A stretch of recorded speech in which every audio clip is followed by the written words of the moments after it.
Okay, so welcome to week 3, where we're going to talk about sort of the considerations that you need to take into account when it comes time to actually train a model, and the issues that you're likely to run into, and how you might go about diagnosing and solving the common problems. So just before I get started, I'd kind of like to see has anybody had any experience training models? Are people familiar with things like overfitting? Does this sound familiar to people? A couple? Okay, so we'll talk about things like over and underfitting, bias and variance, and power of different types of models. So the data set that we're going to look at today is a big movie data set that has all sorts of information in for about 5,000 different movies. So we'll go ahead and pull these in from the GitHub repository.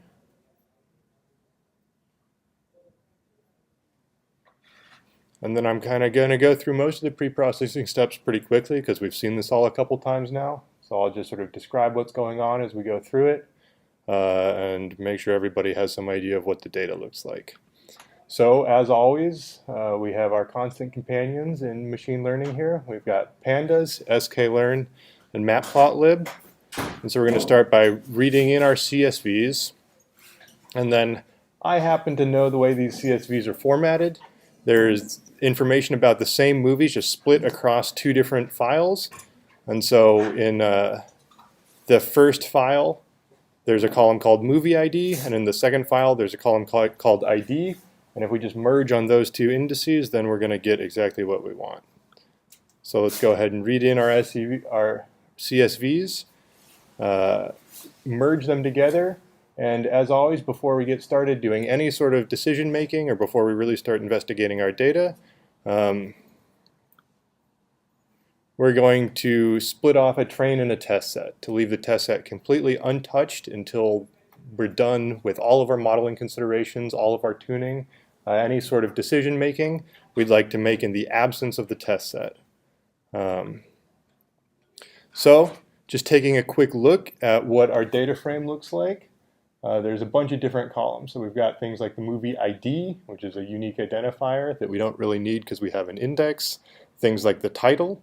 Looks like there's some interesting information in things like the cast and the genres. So here we see the cast's value. Looks like some sort of big hodgepodge. It looks like maybe it's a written string that encodes information about who's in the cast. And then there are things like budget, things like popularity that we might be interested in. And then it goes on to have things like the overall revenue, runtime, vote average, and vote count. So as with any data set, it's important to have a goal in mind, and data is a means to an end. So here we've got this data set, and I've somewhat arbitrarily picked the task of trying to predict what the rating of a movie will be. So we're going to try and predict this vote average. So this is like the IMDb rating of the movie, which seems like a good thing to be able to predict. And then we'll take a look at how many values there are in each of these columns just to make sure everybody's here and accounted for. It looks like most of the values are completely full. Homepage is a little bit lacking, so let's not use homepage. And then tagline's a little lacking. It looks like every now and then, here just once, runtime has a missing value. So I'll just have to remember that in our pre-processing. As we kind of suspected looking at this data, if we look at the type of this cast column, so this looks like it's nice, well-formatted data, but in reality, we see that it's just a string. And this is sort of what this string looks like. So for those of you who have seen this kind of data before, this is just standard JSON data, which means that there's a nice module for how to handle it. And so we'll go ahead and read in this JSON data with the JSON loads function, which turns the string representation into sort of exactly what it looks like. This is now going to be a list of dictionaries where each of the dictionaries have these keys and values in them. So just quick and easy, no problem. We'll go ahead and put this little pre-processing step in a function here, where we're going to go for in each of our categorical columns, we're going to extract the name field from each element here. So looking here, this is going to pull out the name of the cast member here. And you'll have to trust me that all of these other categorical columns, the JSON data has a name field in all of them too, and the name looks like what we're interested in. So this does discard things like the name of the character they play or the gender of the actor, which might have some information in it, but we can come back and add that back in later if we decide we're going to need it. And then we're going to move on to our other standard pre-processing steps. So these are going to be the same two big steps as from last time. We have categorical features and we have numerical features. So here are categorical features. The ones that we're going to work with are the genres and the keywords. So worth noting that this is omitting cast and crew, which also are very rich in information, and knowing the things like the lead actor or the director, certainly useful in this task. Again, for simplicity's sake and runtime's sake, we're just going to grab a couple columns that are more manageable. And then the numerical columns that we're interested in are the budget and the runtime. So these are sort of numerical properties of the movie that we think are going to help us. And then finally, I've designated some columns here that probably have very high correlation with what we're trying to learn. So we're trying to learn the vote average column, and things like revenue and popularity are almost surely very, very highly coordinated, very highly linked to what we're trying to predict. And these are things that we wouldn't necessarily have about a new movie. So we're trying to build a system where you can tell it what your new movie idea is going to be, and it's going to predict what your score is. So we won't have access to data like revenue or popularity when it comes time to actually test our model. So in order to simulate like a real sort of a real test situation, we're going to get rid of stuff that would be unrealistic for us to have. And then so our categorical columns now are just going to be the genres and the keywords, and we're going to use the same multi-label binarizer that we saw last time, which is just going to look at all of the different keywords or genres we see, generate a unique column for each of them, and tick in each column for whether or not that movie has that particular genre or that particular keyword. And we're going to create one of these encoders for each of the columns that we have. Then we're going to generate our numerical encoder, which, just like last time, we're going to use this standard scaler, which takes the entire numerical column and rescales it to have a mean of 0 and a standard deviation of 1. Again, this is a pretty safe default, and you can't go too wrong with it. And then so we have our functions that generate the encoder and fit it to our training data. And then we have the corresponding function that transforms the data. So we're going to fit it to the training data and transform the training and the test data. So this, again, is to avoid any leakage of information from the test set into our training data, which is a piece of advice that you're going to hear over and over again if you want to create, again, a realistic system that's going to generalize well to unseen data. It's important to really try and measure how well it will work on truly unseen data. So let's go ahead and apply this categorical feature parsing. And here we see the genres. Instead of this big long string, we have a nice list of the different genres.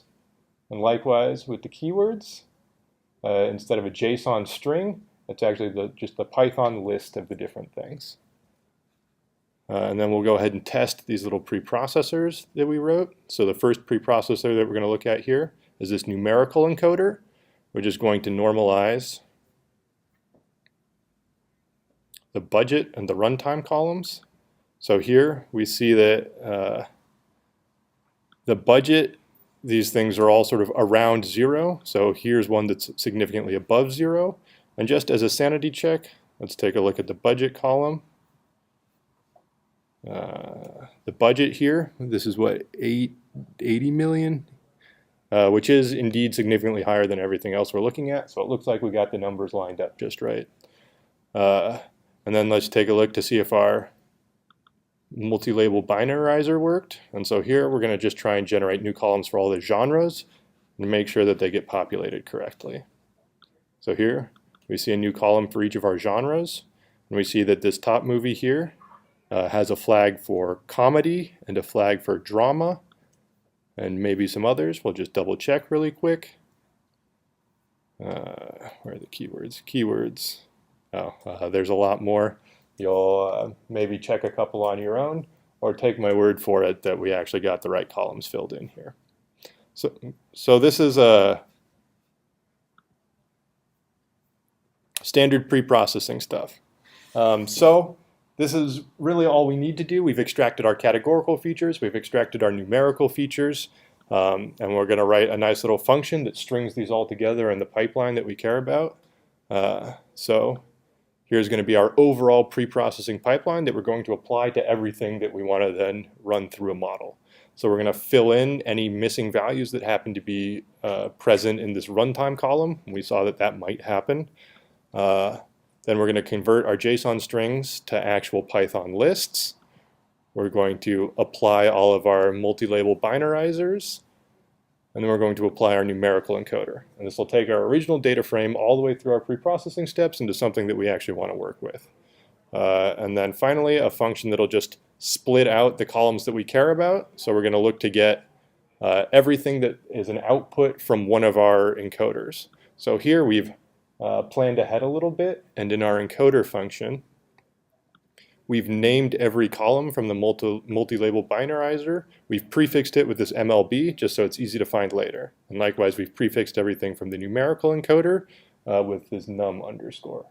So this means when it comes time to pick which of these columns we want to use for learning, things like homepage we don't really care about, things like ID we don't care about, things like crew and cast, very rich in information, but are a little too difficult to work with us for right now. So when we go ahead and yank the columns that we care about, we're going to get everything that starts with the MLB or the num, and that'll just be the things that we've designated for being worth looking at in this example. So again, the pipeline looks like fit your encoders based on the training data. So let's go ahead and do that. And then apply this, and then execute this pre-processing step with these pre-trained encoders. So here, the trained data, we go ahead and pre-process the trained data. And then for pre-processing the test data, we'll go ahead and feed it the encoders that we've already fit. So let's give this a try and see where we end up. And we fit everything. It looks like we have almost 4,000 training examples, and we're up to 8,500 columns. So we've had sort of like an explosion in the feature space here. This is because there's so many different keywords that something might have and so many different genres in this data set that it comes out to 8,500 unique values, which is nice because it means there's a lot of information there, but it's kind of dangerous because now we have a lot of sort of very finicky features to fit. So for particularly rare columns here, if only one or two elements in our training data set have a particular keyword, and they both happen to be very well-reviewed movies, our model's going to learn that anything with that rare keyword should have a good review, which might not necessarily be the case. So we expose ourselves to a little bit of risk in a super high-dimensional feature space. But here we are. We've generated our X and our Y, and we're right back to where we've been before. And so let's go ahead and fit a linear regression. So since we have 8,585 features, it now takes us a little bit of time to train one of these, but should go reasonably quickly. And so the things that we're going to look at when we fit our regression is how well the regression manages to capture, how well we can reconstruct the original training set. So this is what every model is trying to do. You give it some error term, and usually it tries to minimize the distance between what the model says the label should be and what the true labels are. So in a regression, okay, there we go, we're all trained. This means that it's going to learn parameters for each of these 8,500 features so that when you take the linear combination of them, you reconstruct the original data set perfectly. So we can evaluate how well we reconstruct our original data set. So here we can plot on the x-axis these are what the actual ratings of the movies are. So these movies, IMDb ratings, go from 0 to 10. And we see that they're sort of spread across the whole spectrum, but there tend not to be a lot of 1s and 2s and not a lot of 9s and 10s. Things mostly cluster around this sort of 4 through 8 region. And there's a big stack of movies that get 0 rating. Maybe this is some noise in the data set. We're not exactly sure.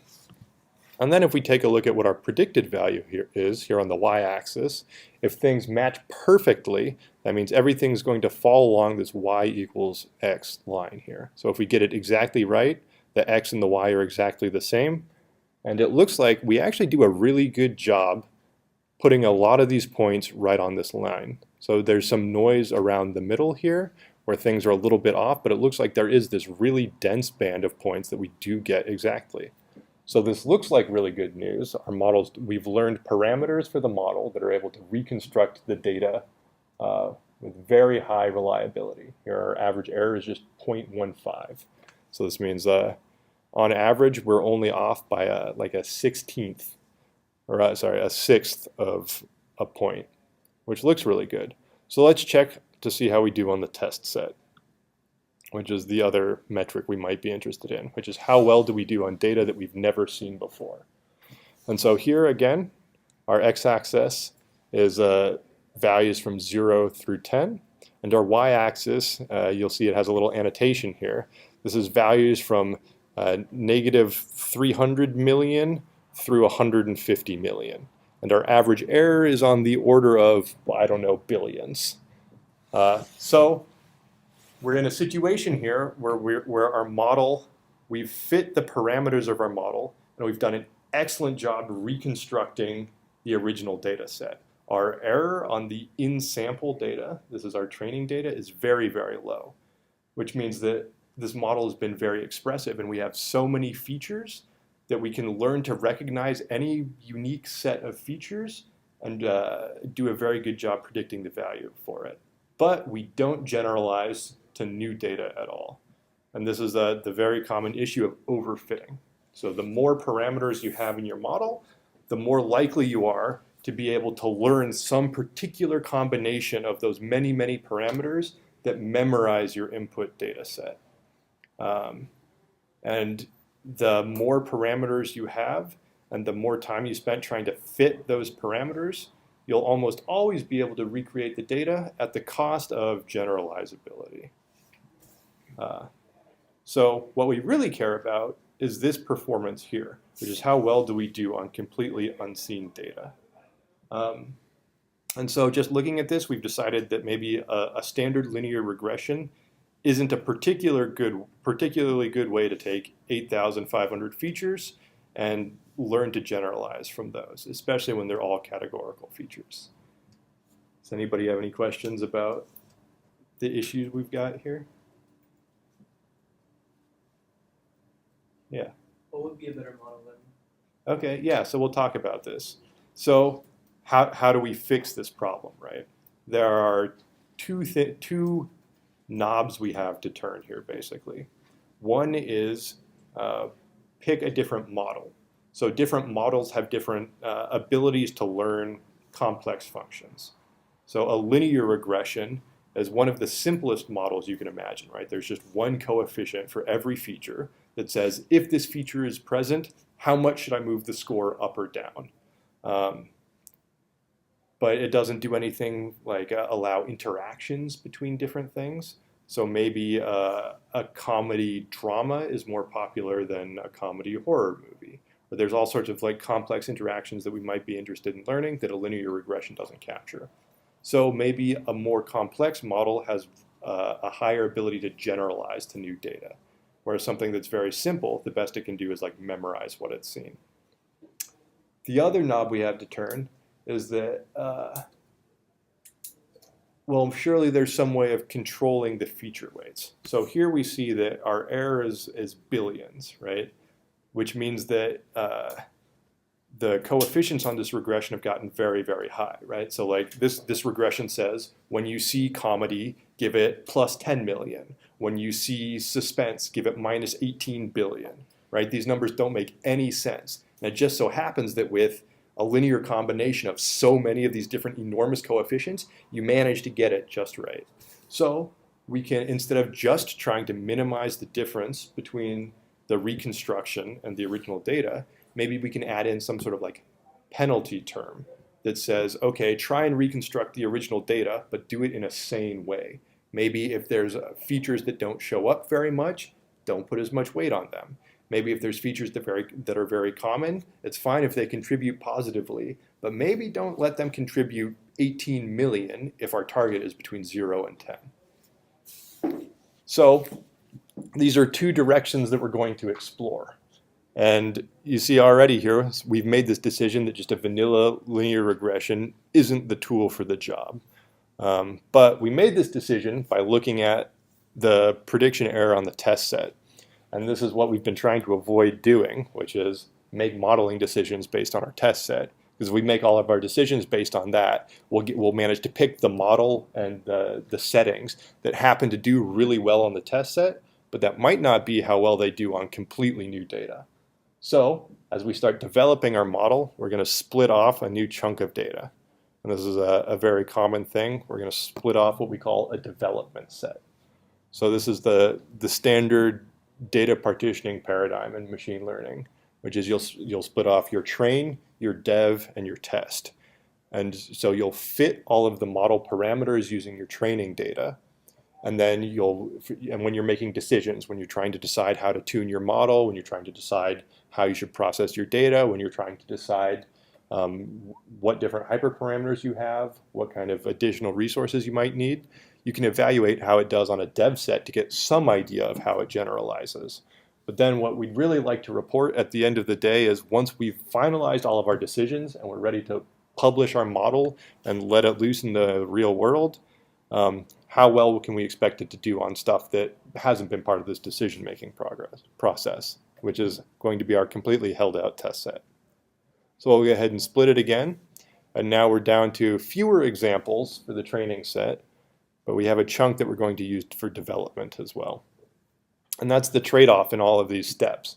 Is as we split off more and more data, we have less and less to train on, which can be a problem for some models. So this is another consideration that has to go into your model selection, which is how much data do I have? Something like a regression or a simpler model might not need that much data, whereas something that has lots of parameters, so a model that's very rich and very complex, you need to give it a lot of data to get a reasonable estimate. So this is something to keep in mind. So for the sake of models that train quickly and still do interesting things, we're going to try something that's a little bit more sophisticated than a standard linear regression. So this is going to be a lasso, which is still a regression. Has anybody seen a lasso before in a stats or an ML class? So this is going to be your standard linear regression, which tries to minimize the difference between the true value and sort of like the squared error term. But then it's going to add an additional penalty that sort of adds a penalty to the model depending on how big the weights are. So we're going to try and reconstruct the original data without making the weights too big. And so if we go ahead and fit a lasso regression, we end up with something like this. We see that the test value, or the true values, follow the same distribution, a few at 0, most between 4 and 6, but the predicted values don't follow a very interesting distribution. In fact, the predicted values are all exactly the average. So this is a model that has said, try and learn how much you can, but don't make the weights too big. And what this has done is set all of the weights to 0 and always predicts just the average, because this model is too simple to learn any patterns in our data. And it turns out just guessing the average is a pretty good guess. We're only off by 0.8 out of 10 stars. But what this suggests is that instead of overfitting our data, the problem isn't that like we've memorized each data point too specifically. This model, on the other hand, has gone way too far in regularizing the parameters. This has placed such a large penalty on the weights of each individual coefficient that it just squashed them all straight to 0. And so here we've underfit the data, which is the opposite end. which means that we need a model that places a slightly more emphasis on reconstructing the data and less emphasis on penalizing the weights. These are the two big patterns that you're looking for. Is feature weights going to 0 indicates that you've underfit, or always predicting the majority class, or always predicting the average. This is a clear indication that your model's not powerful enough to learn whatever you're trying to learn.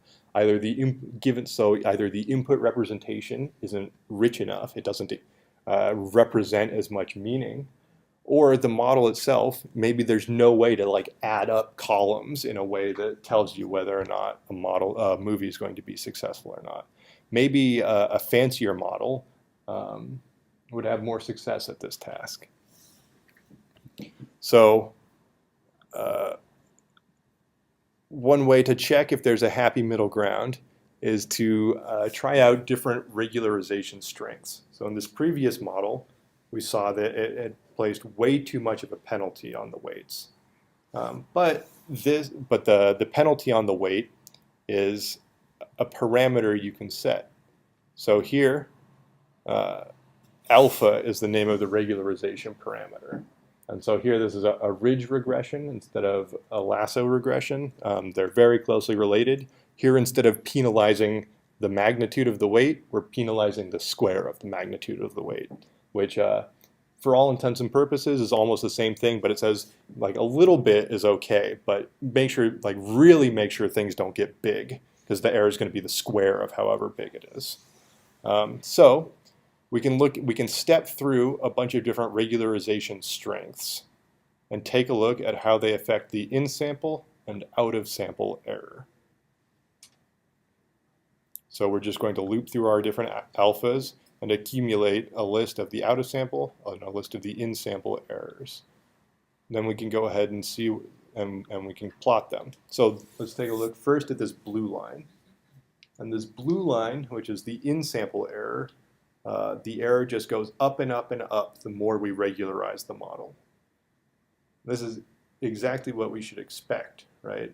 Because if we let the model just try and fit the original data perfectly without any regularization, that's where we started. And we saw that it's capable of doing that. If you don't care what it lets the feature weights be, it just blows the feature weights up really big and happens to be able to find some combination of them. It makes the error really, really low.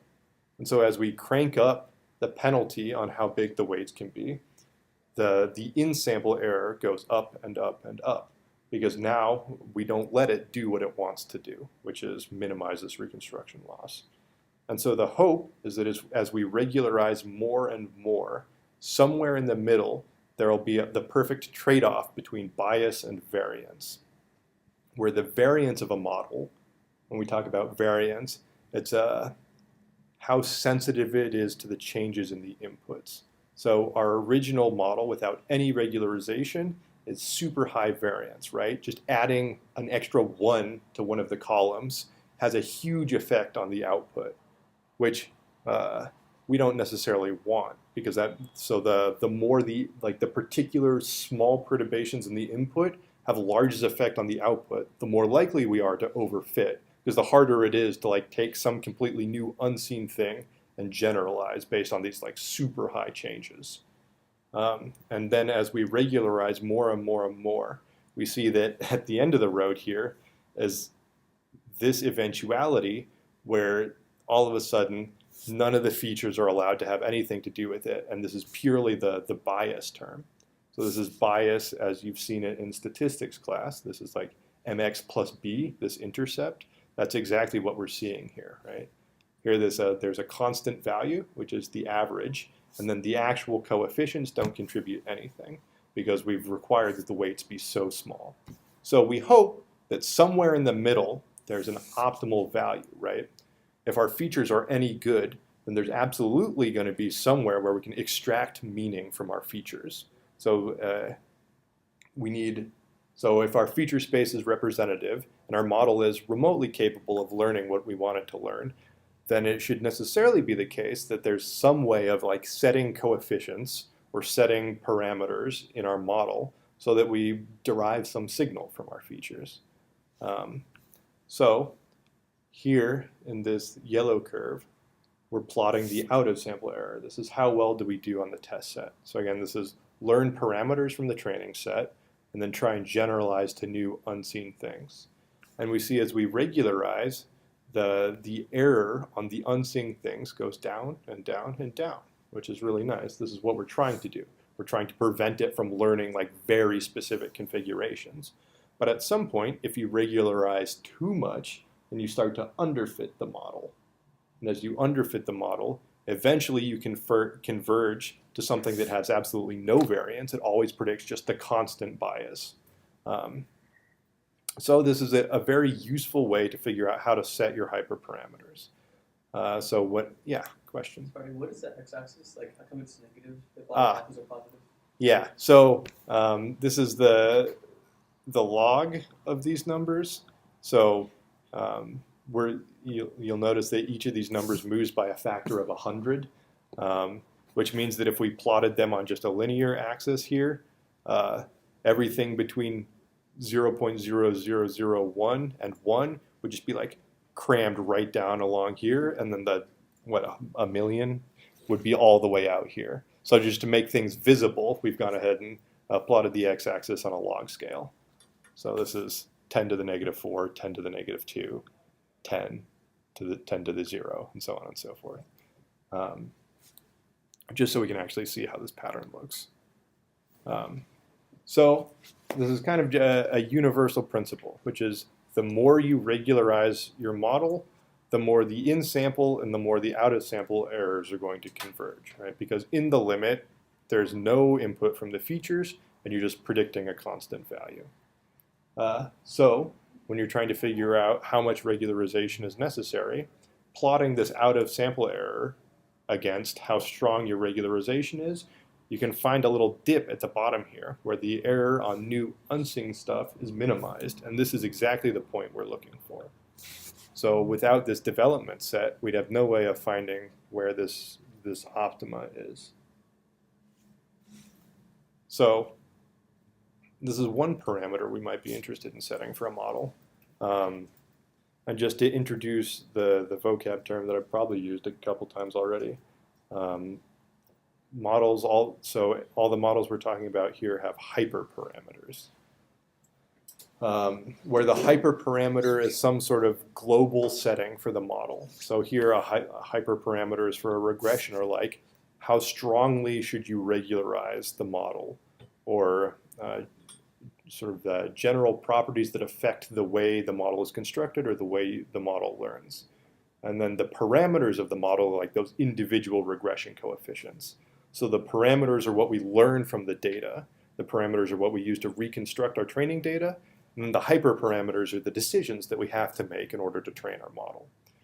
So for any model you're interested in training, there's going to be a long list of hyperparameters that you might be interested in. How do you choose hyperparameter values? Yeah, so what are good hyperparameter values is a totally important question, because it can be a night and day how good your model is based on if you get the parameters right or wrong. For very, very complicated models, there's a little bit of a black art to it, which is you sort of get familiar with like how much regularization you need for different size training sets. But the simplest way to do it, and the way that most people do it now, even for really complex models like neural networks that have pages of documentation about the different number of hyperparameters they have, the best thing you can do is a grid search. The next regression we're going to look at is the elastic net, which is a combination of the ridge and the lasso regression. So this has a penalty for the square of the size of the coefficient and a penalty for the absolute size. And here there are two different parameters we're interested in tuning. One is the same alpha, which is the regularization strength. And the second parameter we're interested in tuning is the sort of which of these two, so there's two different regularization terms. There's the ridge term and the lasso term, and how much should you prioritize one of these versus the other is another knob we can slide. So grid search is the baseball bat approach to this. So this is you step through sort of a representative range of values for each of the different hyperparameters you're interested in. And then you check just every combination of these. And you go ahead and see which one gives you the best results. So here we can step through all of these different combinations and see what our error looks like. So here it looks like if we step through all these different alphas and all these different L1 ratios, we achieve a minimum error here with a low regularization and a preference for sort of this L1 regularization term. So practically speaking, if you have lots of different hyperparameters and you don't know how important each hyperparameter is, you see this sort of this is like n squared number of points you have to check, right? So if you want to check every point in a grid, you have n by n. But if you want to check every point in a cube, you have n by n by n. And this gets really expensive really quickly as you have lots of hyperparameters.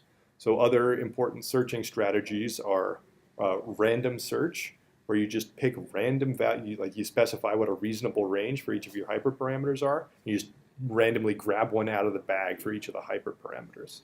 Other strategies that people employ are instead of doing the entire grid all at once, you just randomly fix some values for everything except the hyperparameter you're interested in, and then just step through reasonable values for that one hyperparameter. And you can tune each hyperparameter individually like this, which works great if there's not a lot of interaction between the different hyperparameters. So here, if we take a look, we see the rate. So these are the ones with regularization strength, 0.001, are all sort of in this low 0.7 range, and they're still in the sort of the low 0.7 range here. And then as we move up to the 0.1, the error tends to increase to cluster around 0.76. And then again, as we increase it, the error clusters around 0.82. Whereas the effect of this L1 term seems a lot lower, right? So here the error is higher for a low L1, and here the error is lower for a low L1. So there's some interaction between the two parameters, but if we were just looking for a global optima, tuning just the alpha first is likely to tell us that, hey, this really low alpha is a good place to be. And then once we're there, we can tune the L1 and try and figure out what the best L1 is. So this is going to be your standard paradigm for how to pick hyperparameters for a model.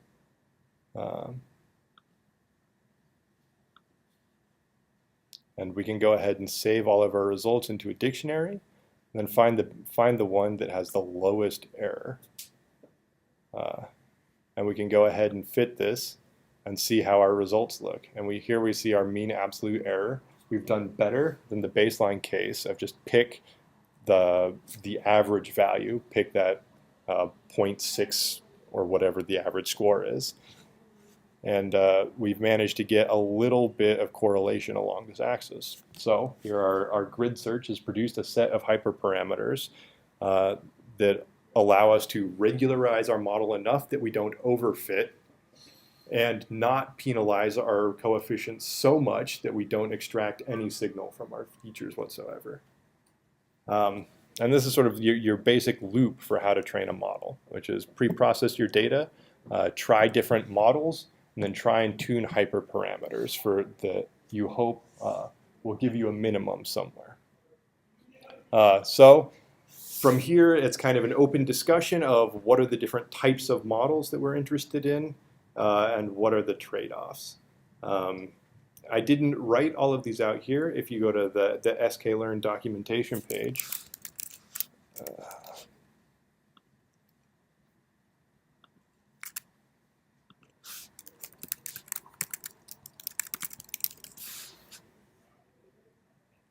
so for example,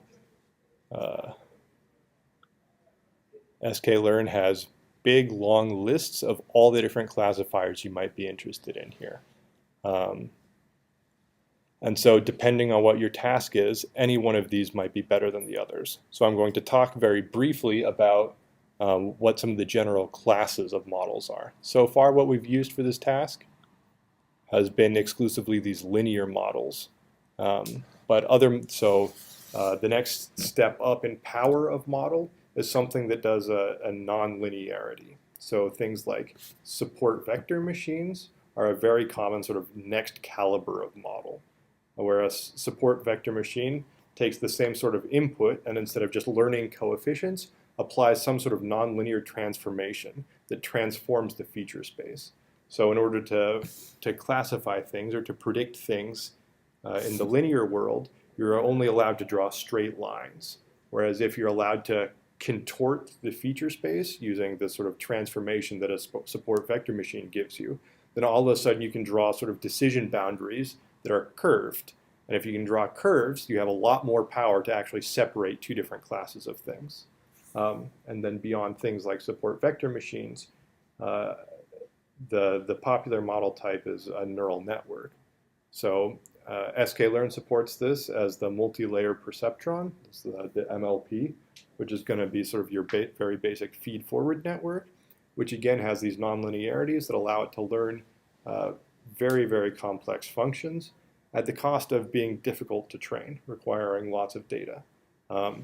So if people want to go ahead and try training a multi-layer perceptron, you can just go ahead and import it from sklearn.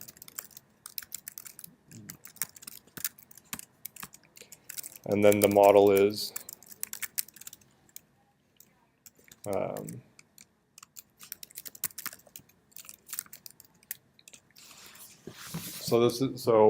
these things take a while to train. Training one on this data set takes a few minutes, so we don't have an example here, but it would be something that you guys are totally welcome to play around with. So if you want to sort of start from this kernel and check out what you can achieve with richer features, so this is try adding things like the cast and crew back in, and then try more advanced models like the multi-layer perceptron or a support vector regressor. And see if you can sort of optimize how do you set the parameters, how do you regularize the model such that you achieve a minimum out of sample error.